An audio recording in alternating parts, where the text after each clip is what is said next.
Hi. In just a moment, we're going to be speaking with Naomi Aldort. She is an internationally known author of the bestseller Raising Our Children, Raising Ourselves, published in over 20 different languages, if you can imagine. And she's been in practice for over 30 years. She has a wealth of knowledge to share with us regarding how she raised her own children, how she counsels families and women. And specifically how she does this, how she teaches us to advocate for ourselves in the medical community and to find the right place for us to find the care that we need and the care that we deserve. Hi, Naomi. Thanks for Hi. joining. Well, thank you for having me. I'm really delighted to be here and You have curious about your questions. you, you have well, I don't have a lot of questions. I want you to tell us how you got to this point in your life because you're published in so many languages. You're internationally renowned. And in speaking with you, I just found you to be a very humble, family-oriented, loving individual. So I kind of want to know how you are that and all this other stuff too.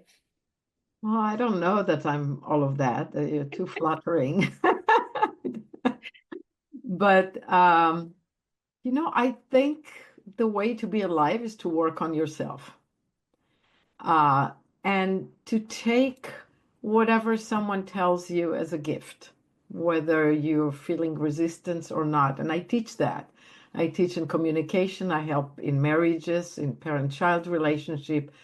So the automated response of most people when somebody criticizes them is, no, I didn't. No, you don't understand. No, it isn't. Yes, I did do it. If they told you you didn't do, whatever it is, it's no. It's this pushing away. And I always tell people and parents, no matter who it is, whatever they said to you, it's a gift. Think of it, if you're religious, think it's the word of God or an angel giving you, a little feedback, something maybe you don't see about yourself, and find it. And I learned a lot from Byron Katie, the author of Loving What Is and other books, and her method of the work, which I use in my practice of inquiry uh, to understand that what our mind is saying and the automated need to defend is the beginning of war. And it's what stops us from progressing and there's so much peace in no matter what someone says to me, I can say, thank you. Gee, yeah, I can find that. So I'm never hurt by anybody. I'm never triggered by anybody. Well, I can't say I succeed 100% of the time, but we work on ourselves. That's my point, like how I got here. So now when an in-law or one of my sons or somebody I care about say something critical about me, I more easily can say, tell me more about that. And thank you. And and I can look and say, oh yeah, I see how it is. And if I don't see, I can say, tell me more, or I want to learn. I'll keep looking. I'm open, and that that's peace. And now you can focus on love and on understanding the other person. So I just read a lot, learned a lot. In my youth, I'm almost 76. So this is years ago. But I took in the 70s and 80s all the workshops and seminars and self-actualization, this and that, and some of it was spiritual tripping, but some of it was really practical and enlightening and empowering. So that's There's how. that And word. then life itself, raising three kids, giving birth at home three times at ages 37, 41, and 44. Um, So you were a geriatric mother. You were one of those. and now I'm super geriatric Yeah. grandmother. I could be great grandmother of my grandchildren because my children didn't go any faster than I did to have children. They're going slow about it. I have two granddaughters and another child on the way. So, Beautiful. but yeah, so Tell me how you decided to do a home birth experience. I lived in Mill Valley, California at the time, and it was an easy decision. I read the book Malpractice. Oh, You know that book? yes. Robert Mendelsohn. He was a teacher in medical school in Chicago and a pediatrician. And in malpractice, he tells you what's going on in the hospitals. And you go like, oh my God, I don't want to go there. Very quickly and very easily. And the name of the book is Male Practice, the E, Yes. silent. Yep. It's malpractice. At the time, most pediatricians and birth practitioners were male. So I think that's why he did that. I also read his other books, and I recommend to my clients to read How to Raise a Healthy Child in Spite of Your Doctor, to get different views and different points of view, and to really, and other books. Today, I also recommend other books. This one is old, but I'm old, so that's what I read. And I still give that book as gifts sometimes Mm. because it's so helpful. It takes the fear away about everything from birth to vaccines to rusty nail in your child's food, rush to the hospital, get tetanus shot. You read what he says and you know what to do instead. And you don't get all panicky thinking that your child will get tetanus and this and that. So, so those are some of the things that took my fear away. And then I decided to interview first a medical doctor who was doing home birth, and I ended up with him being the backup Hmm. and my first couple of follow-up, what they call now well baby. Yes. But I left that too. I found out for me it was not necessary. Um, and then I looked for a midwife and talked to a midwife who had a couple of helpers. I didn't know much. This was not my best birth experience, but it was wonderful because it was at home. Mhm. And I tell you, it was very slow. It took me kind of almost 2 days or total from the very, very beginning, or 28 hours of labor before I gave birth.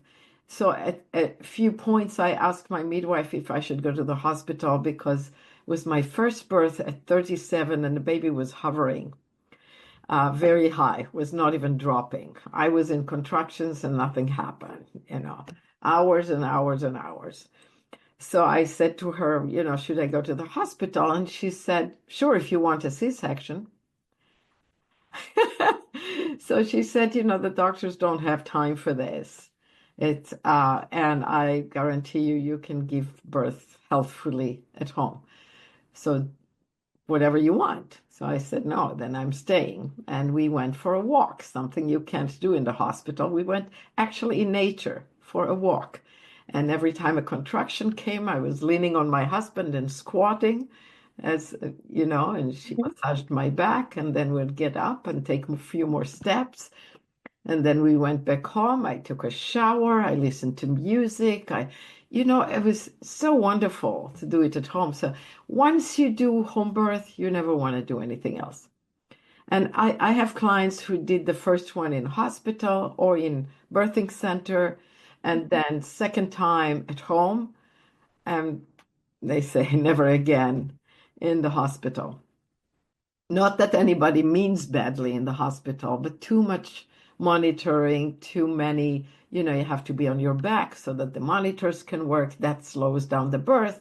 That puts pressure on the arteries that give blood to the baby. So the baby, if you lay on your back for a long time, the baby can go into distress and the heartbeat may go down. And now you're on your way to C-section or to induction, which 50% of the time leads to C-section. So it's one thing after the other, and you're not at home, you're not comfortable, which slows things down too.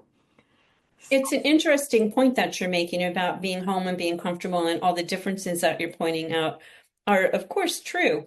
And what's happened over the years, birthing and dying have all of a sudden become medical Yeah, conditions or medical procedures almost, and they're not. I mean, yeah, obviously, safety in numbers and all that kind of stuff. I'm coming from that traditional medical background, right. so I know what can be offered in the setting of an emergency. But the reality is, these are natural processes that women have been doing Yeah, forever and ever. yes. And as is the dying, and sometimes perhaps not intervening as much is is a good thing. That reminds me, my husband passed away 5 years ago. And for the first time in my life, I was in the hospital seeing the death process. Same thing, you're absolutely right. Yeah, They stole his death from him and from me and his children. We were with him, but unconscious under all kinds of intervention to make him not feel it, basically. yeah, yeah. So And I it's a, I couldn't say goodbye. He wasn't present. yeah. And I found it very sad. I must say that the nurses there were amazing. I mean, they intended so well, and they told me that they adored what we did as a family and how we Hmm. supported him. Uh, so I wrote them an email with itemized what they could do better if they Hmm. allowed people to die consciously. They gave me a call and wanted to hear more. It's beautiful. Yeah. So, and that's rare because I've been to doctors in my life that when I found a natural healing instead and didn't use the surgery they offered me or whatever, Hmm. I asked them, would you like to hear what I did? And usually they say no. They don't care. They want to stay in their lane, so to speak, which is what I love about you doing this. Okay, you're a medical doctor and you're interested.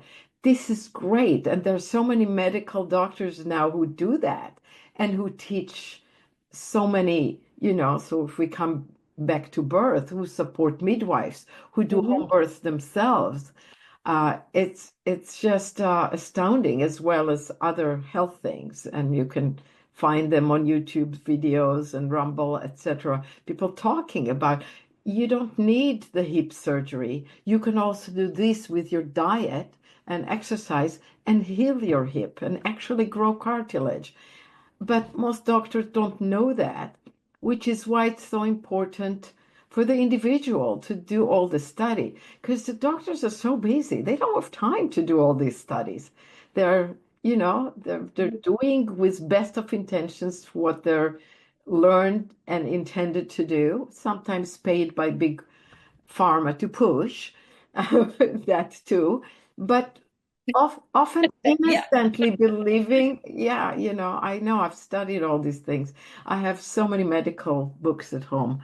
I'm literally, if there were no rules, I could become a practitioner in terms of knowledge. sure. Uh, And that's one of the things I think we should encourage people to do. Learn about what your condition is yes, and figure out what the right thing for you is. And exactly. whatever your doctor recommends is, of course, a recommendation. Ideally, it's a good physician. Ideally, it's somebody that you can have a connection with. Yeah, Ideally, it's somebody that's going to take the time to explain what it is that you have. And yes, it's a two-way problem. Doctors don't have the time, yeah, and people like a quick solution. You have yeah, high blood pressure, here's the pill off the shelf, take that. We'll follow you up in 3 months. Well, that's sort of an easy fix if it works, but if you're not addressing your diet, if you're not addressing your lifestyle, if you're not addressing the mind body, then you're not really treating all the things that you possibly can treat to make you the healthiest person that you can be.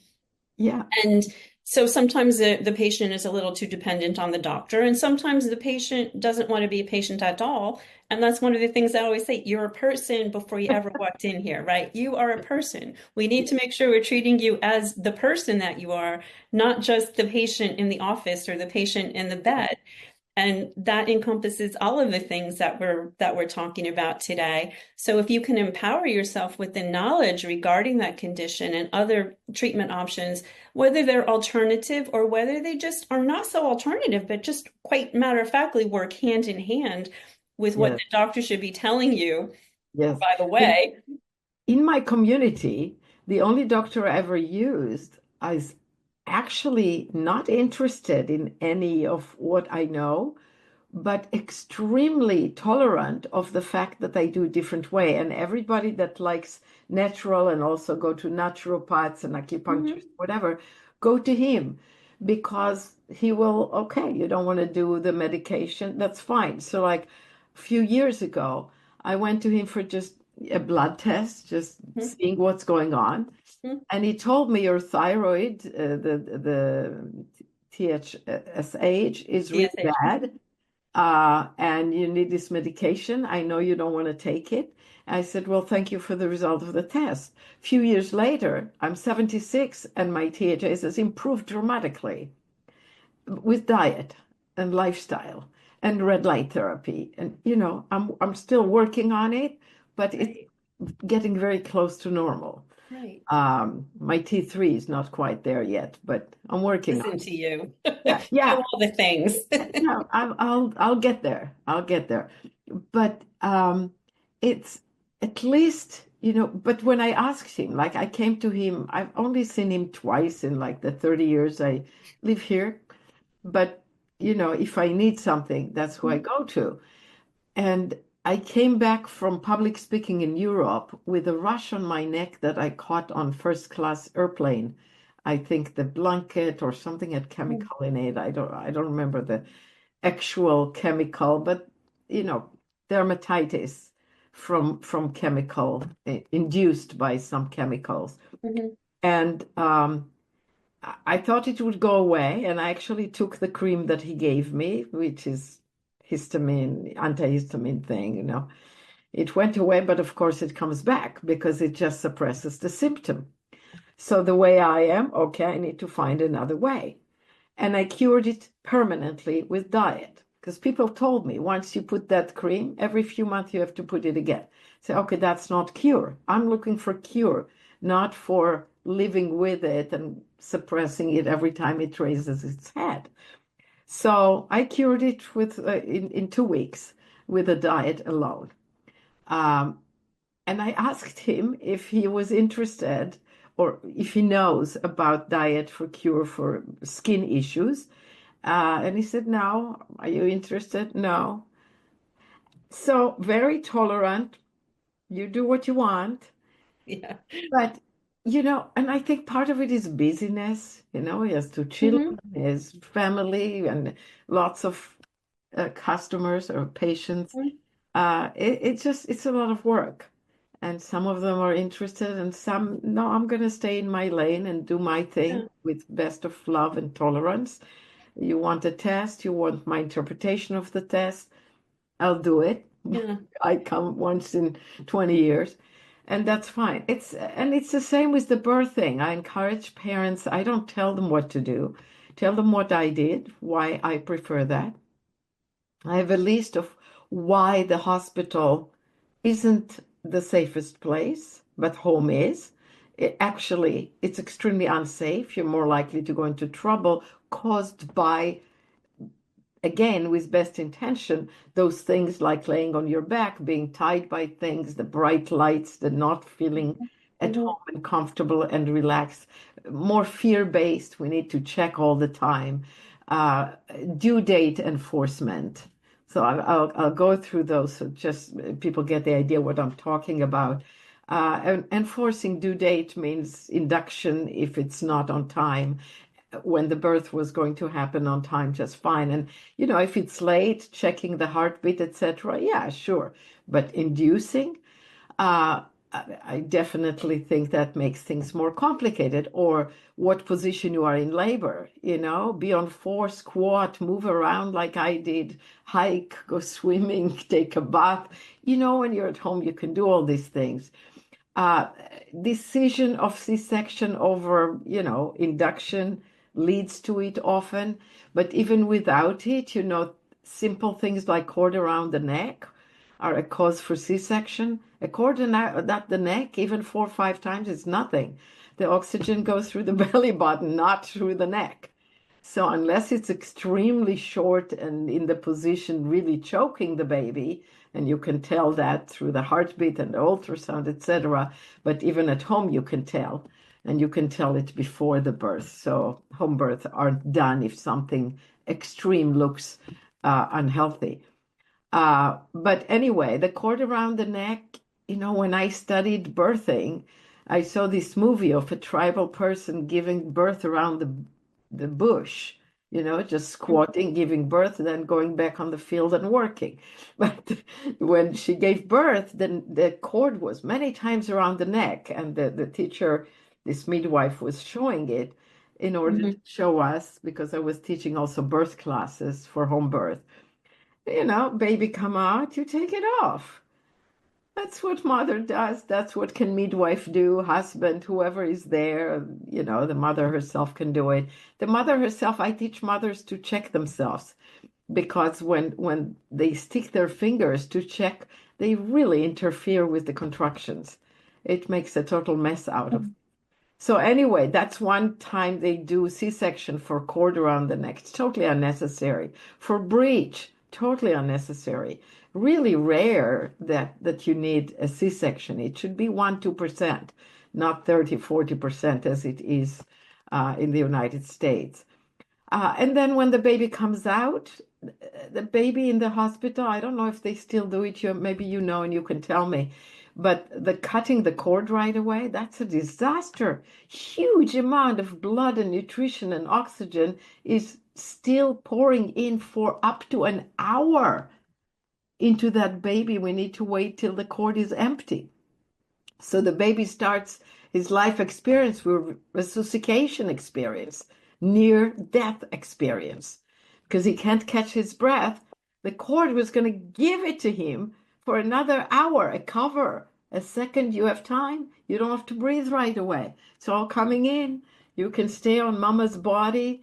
You can start nursing even with the cord on you and all the blood coming in and all the nutrition and all the vitamin D and the iron and B12, everything.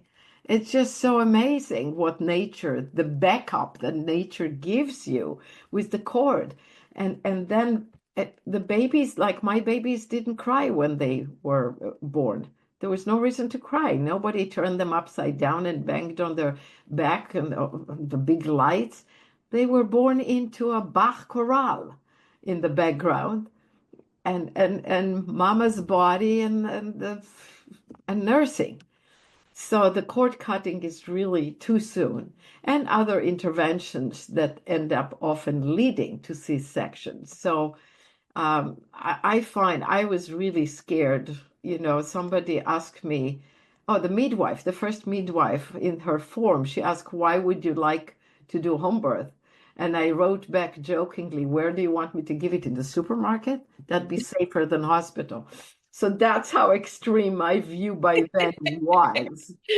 And I'm sure it's not always like that because I know of mothers who gave birth in a hospital and everything was great. Especially now, some obstetricians are learning not to cut the cord too soon, to intervene less, to let them squat, etc. Some hospitals have bath, hot Mhm. tubs, so you can do water births, or birthing centers. So there Mhm. is improvement, but it's still much too high, and some mothers are still booking because of breech or something, booking C-section just to not have to give birth.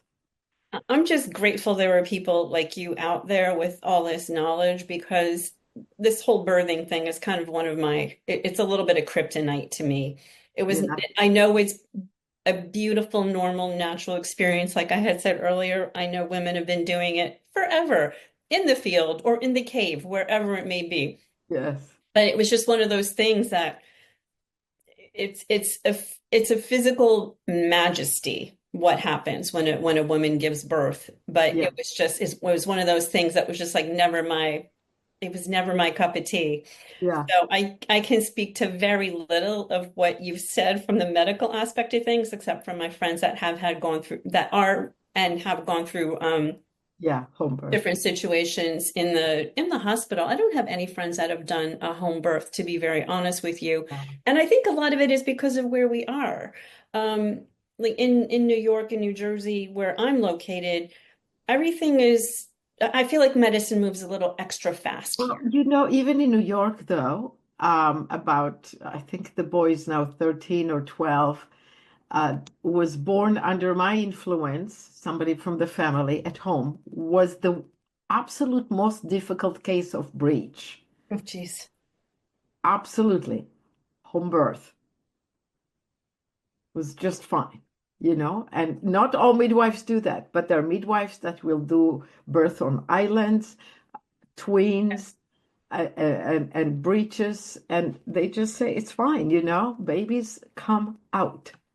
And yes, sometimes it's more complicated in terms of what the midwife needs to know to assist, to turn the baby if possible, even while the birth is going, or to reach from different places and make it possible to give birth.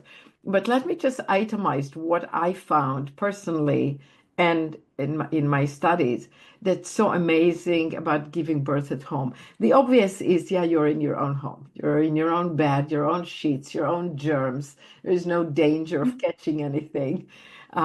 You're in your own environment, your own music, your own family, whoever you, if you have an older child, grandma is with them in the other room, so there is no problem. Although I had a client who asked me, do you have your children present, your older children, and your younger? And I say, perfectly, yes, if they want to, if they're not too little and too tired and want to go play with Hmm. grandma. But if they want to be in the room, yeah, absolutely. So my kids were, my first one, he was in the other room, but all the other birth, they were present. And she said to me, but isn't it traumatizing for them? Traumatizing. And I said, no, because it's not traumatizing for me. If for us, birth was a birthday party. We had music that I chose and recorded in advance, all this classical, calm, beautiful, Hmm. gorgeous music, Bach and Mozart, mostly just choral music, and dim lights and a tub. We had an inflatable tub in the Hmm. second and third birth. So it was so, it was a fantastic experience. It was a party. And no tears. You tear because you're in the wrong position. You're pushing too hard, too fast, because they tell you push, push, don't push. A good midwife doesn't tell you when to push. A good midwife only tells you when not to push and to pant so that you don't tear, because they see the perineum doesn't have enough blood, and they know if you push hard now, there's no help for the Hmm. perineum to stay whole. And they would tell you, pant, wait a bit. They see the perineum is alive again. Okay, you can keep pushing. But beyond that, a good midwife does not encourage you to push, but just let it come gently. Push when you feel like pushing, unless I tell you that you're going to tear. So, I'm tiny and I'm 5'2", and I was narrower than I'm now. I gave birth to a 9-pound baby, not a tear.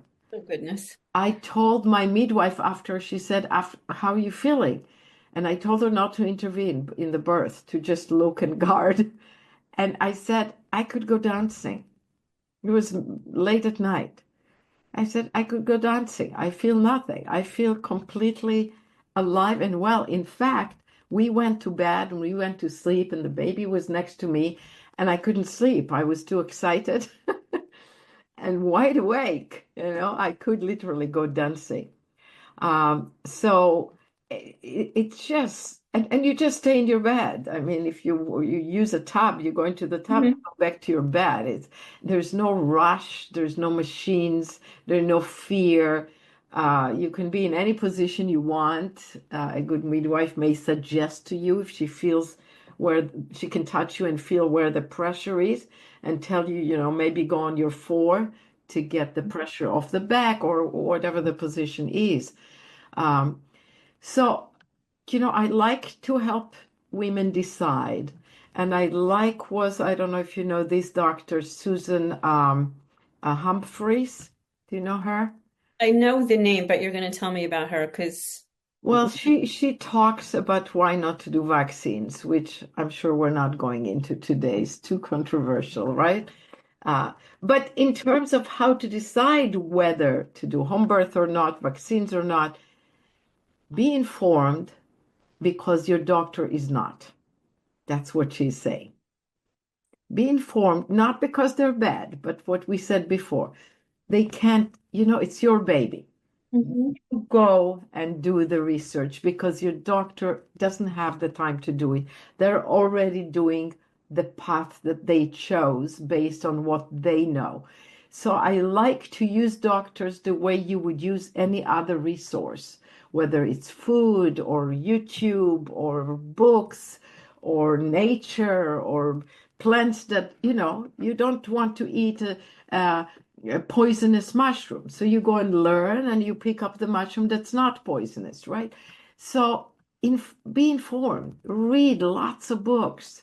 Listen, today we have YouTube University or Rumble University, listen to different, or go to different practitioners, get different opinions, talk to other mothers, those who did home birth, those who did hospital birth, what kind of hospital birth, what did they ask their doctor? Know what you want to ask your doctor. My daughter-in-law is pregnant with her second, and she asked me to come with her to the visit. She wants to do home birth and to visit a midwife that is one on the islands. We live on an island and does island home birth. And she said, can you come with me because you will have more questions that I don't even know to ask. Ask, right? So, and it was really wonderful because we went, of course, with the baby, with her older child, who is 1 year old. So just really inform yourself. Don't just believe anyone.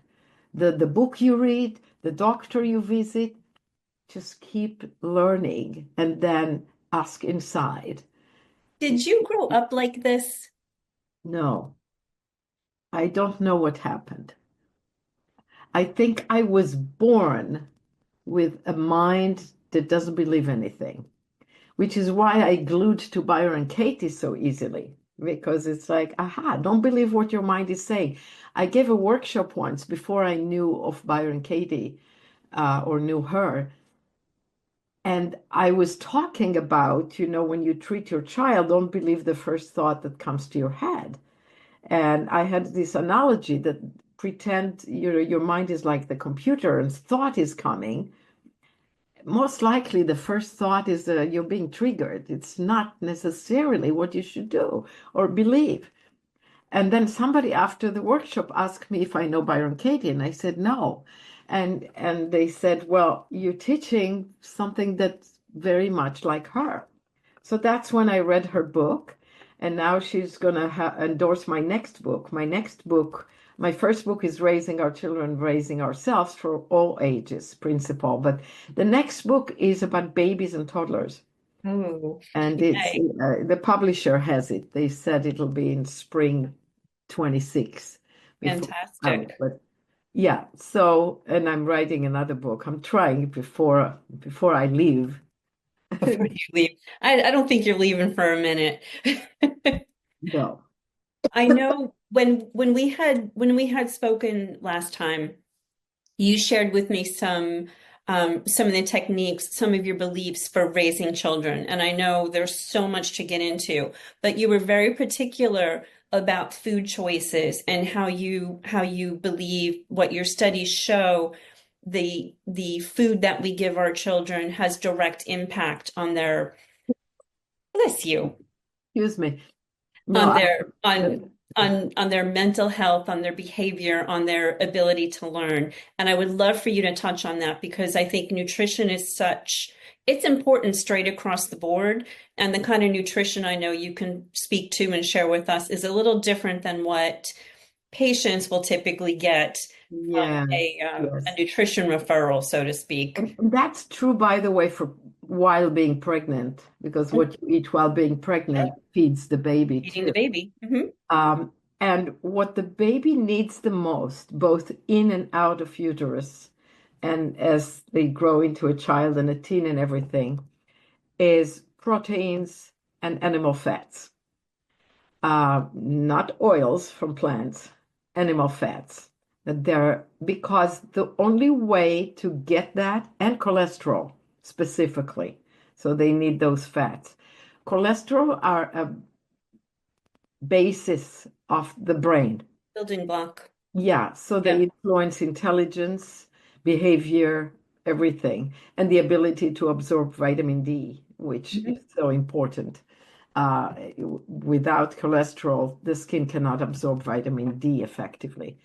So, one of the things that is a lot of parents who are vegan or plant-based, etc., are very triggered by me saying that. But I tell vegan parents, look, do what you want with your own body, but learn what the baby and child needs and do that. And I learned the hard way because when I was pregnant with my first one, I was vegan, actually. And it caused problems for my firstborn. And Hmm. I didn't realize that. And we still ate vegan for a few years. My two younger children were much healthier because we brought meat back Hmm. to the food. But so years in his early years, there were rings under his eyes, and his temperament was out of control. I did a blood test with a naturopath who himself was vegetarian. And the blood test comes back, and he says to me, he's not, and I knew to do all the right combinations so that they get all the nutrients and everything. Mhm. I knew all of that. He says he is not assimilating the protein and the iron and the B12. He's not getting what he needs. You must. He looks at me and he says, you must give him red meat. And I kind of had a tantrum because I was pretty devoted as a vegan at the time. But, or maybe by then I was vegetarian. I don't remember. But he said, 3 days, you'll have a new boy. Temperament wise, concentration, everything. You will not regret it anymore. 3 days, give him red meat every day for 3 days. Doesn't have to be much. It was a miracle. I Wow. I did that. The rings were gone, pink cheeks. It was summer. And he calmed down, was able to focus better. It was just amazing. But even people who eat all organic, non-processed, I think it's obvious that sugar and processed food is bad for adults and for kids, but terrible for kids. So let's not talk about that because I think your audience is probably too smart to even consider processed. So no processed food, nothing that has a list of ingredients on it and comes in a package. If you can't eat the ingredient by itself, don't buy it. And if you can eat the ingredient by itself, then buy the ingredient and eat it or feed it to your child. But even those who eat only whole foods and organic and all of that, for example, fruit, they give too much fruit to little children. And then they're surprised the child won't go to sleep or the child is hyperactive. It's like all over the place, emotional, more meltdown. And yeah, fruit is too much sugar. It's too much carbs. The baby is born ketogenic, fat burner. Why we become fat is we stop burning fat because we train our body over the years to run on carbs instead of on fats. But the mother's milk has a lot of fat and not much carbs. The baby comes into the world completely ketogenic. That is ketones burning. Mhm. fat burning for people who may not know what that means. So when we start giving them a lot of plants, fruits, even vegetables, it often leads to problem and to allergies and grains and seeds and leaves and stems and roots are also full of toxins. And those toxins don't let, like when we say, they say, oh, but this food has protein in it. The combination of these grains and seeds and beans, that's whole protein. I say the human body can't get that protein because of the other toxins that get in the way and bind with the good nutrients. So even if I eat rice with my meat, I don't get from the meat the same nutrients because the rice gets in the way. So that's why I tell parents first food for baby, you should breastfeed as long as they want. First food, once they have teeth, have it be meat and egg yolk, soft egg yolks, ideally not even cooked, but at least soft if you're afraid of not cooked. If the meat is grass-fed and organic, I eat it raw all the time, and I know children who eat it raw all the time. But if you're afraid of that because you bought the propaganda, the fear of bacteria and all of that, cook it, but let your child, grind it and let them chew on meat and on liver. I was so delighted seeing my granddaughter. They gave her liver very early, just that she could chew on it. The grains and seeds have the most toxins on them because they're the babies of the plant. Mm. So the plant wants to protect them the way we want to protect our babies Mm. because they want the nature designed it so that more plants of the same kind can grow. It wants to proliferate Sure. itself. So reducing fruit, reducing grains and beans and leafy greens can be very toxic, full of oxalates, lectins, and many other things that get in the way. Cooking them helps, and then you can use them as addition. Fruits are also today made too sweet by, engineering them to be super sweet. And also, we eat fruits year round that don't exist in our area. So I recommend that if you use a little fruit, use it in season, whatever grows in your area, in a quantity that if you were walking in the forest and collected it in the wild, that's how much you would get for Oh, the whole that's family. such an interesting concept, and it makes perfect sense. Well, I make these things up because I ask myself, I live in nature. Says, okay, if you didn't live in a home and had a refrigerator and a supermarket, had to go out there in the forest, in the beautiful forest, and survive, what do you eat? Yeah. We go fishing, go hunting, because not much grows there that you can eat, Yes. right? You're going Not to get a handful of berries. You're not going to get a in the container of summer, berries. 2 weeks, Yeah. raspberries, 2 weeks, blueberries, couple of weeks, that's Yeah. it. And not huge quantities. Such an interesting concept. Yeah. It's really So that's what, simplifying everything. We make things so complicated, but what you're describing is actually simplifying. yes. I don't use my kitchen. That's how simple it is.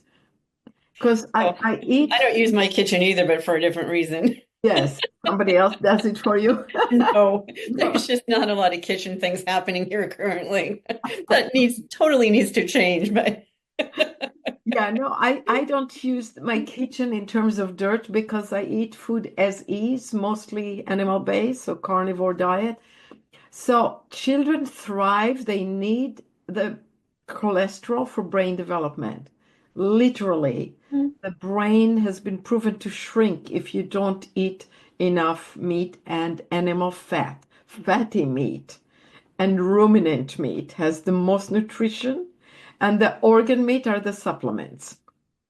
And by the way, anybody that wants to eat only plants, of course, it's your choice if you feel good on it. But notice that you can't be fully nourished on it without supplements, and supplements are artificial. It's a proof that we're not meant to live on plants. And even the vegetables of today, 90% of them didn't even exist. Even when I was a child, because I'm old, most of what's in the even health food store right now on the shelves, all those many leaves, 20 type of cruciferous vegetables, and they didn't even exist. It's all man-made and it's bitter. And you have to put dressing or cook or do things to it. Eat food that you don't have to do anything to. And yes, meat can be eaten raw, but most people want to cook it fine, but eat it because it's the best food and it's what our ancestors ate for millions of years. And we have the digestive system, the eyes in front, that's hunters, Yep. not on the sides. Yep. Detect if somebody is hunting me, hunt. That's that's how it goes. Digestive, the teeth, everything. So not so much fruit, not processed, not grains and seeds, no sugar, and be a lot in the sun without sunscreen, not in direct sun in the middle of the day in the summer, not being stupid. I'm talking about being smart like our ancestors would be, right? Hmm. A hat in the middle of the day, being in the shade, you still get daylight, it's still Hmm. healthy. Be in the fresh air, movement, let them walk barefoot so that they get the ground. And like my son used to say, because I had my kids run barefoot here, and he won every running competition in the middle of the wild forest against kids who were wearing sneakers. And Yeah. he said to me one day, shoes are crutches. Nature gave us feet that can run in nature, that can walk the nature, the stones, the branches, the thorns, everything. And he could do that.